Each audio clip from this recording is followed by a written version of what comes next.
ND के काम में जो भी खामियां रही उसका खामियाजा हजारों लाखों छात्रों को भरना पड़ा है।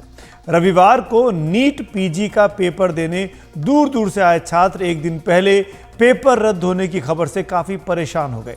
रविवार सुबह परीक्षा हो और उससे ठीक पहले की रात 10 बजे छात्रों को यह पता लगे कि पेपर कैंसिल हो गया है तो उन पर क्या गुजरेगी। बच्चे कितना पैसा खर्च कर पेपर देने के लिए आते हैं, माँ बाप पर कितना दबाव होता है। आइए सुनते हैं कुछ बच्चों की राय। देखिए, सब बच्चे यहाँ पे जो एस्पिरेंट है साल 1.5 साल से तैयारी कर रहे थे। सबको अपेक्षा थी कि एग्ज़ाम अच्छा होगा, सही से होगा। नीट यूजी की न्यूज़ के बीच में ऐसा लगा था कि हमारा एग्ज़ाम कम से कम इन चीज़ों से प्रभावित नहीं हो पाएगा, लेकिन एक दिन पहले, वो भी रात को 11 बजे, एग्ज़ाम पोस्टपोन हो जाना एग्ज़ाम कंडक्टिंग बॉडी और सरकार के गैर जिम्मेदाराना बिहेवियर को दर्शाता है। एक दिन पहले शेड्यूल चेंज होने से या परीक्षा कैंसिल होने की वजह से पूरा वो जो मनोचिकित्सक जो माइंडसेट होता है वो पूरा रद्द हो जाता है।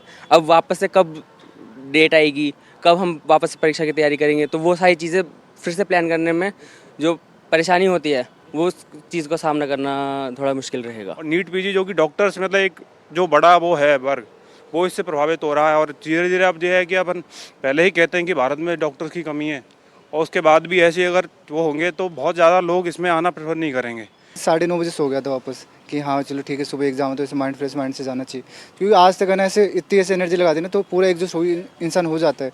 तो अब इतनी एनर्जी लग चुकी ना तो इंसान ऐसे सोचने में है ही नहीं। तो मुझे लगा कि ऐसे कुछ मजाक कर रहा होगा, पर बाद जब ऐसे ऑफिशियल नोटिस वगैरह आया तब ऐसे मुझे लगा कि यार इतना बुरा तो कौन नहीं करता।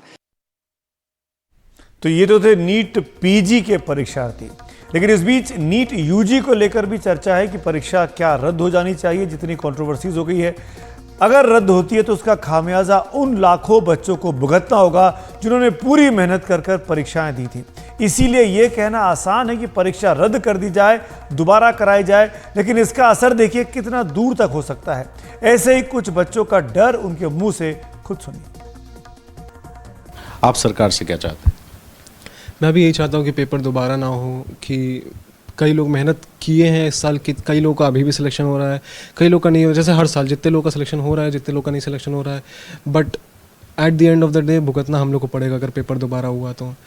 पेपर ना करा के भी लोगों को पकड़ने के काफ़ी सारे तरीके हैं, उनके थ्रू भी जाया जा सकता है, बट पेपर कराना is not the only option. मुझे इस बार नीट देते देते 4 अटेम्प्ट हो गए हैं, और मैं बस इतना ही चाहूँगा कि जो स्टूडेंट्स ने, जैसे हमारे राज्य में नीट को लेकर के कुछ माने किसी भी तरह का ऐसा कुछ ये नहीं हुआ, ये क्या बोल, कोई हंगामा नहीं हुआ या कुछ नहीं लगा कुछ गलतियों ने कहा। हाँ, तो माने उसके चलते हमारे राज्य के जो लोग हैं या माने बेसिकली मेरे जैसे जो लोग हैं जो जेन्युइन कैंडिडेट्स हैं वो क्यों सफ़र करे। बस मेरी इतना ही ये कह मुझे बस इतना ही कहना है आप लोगों से।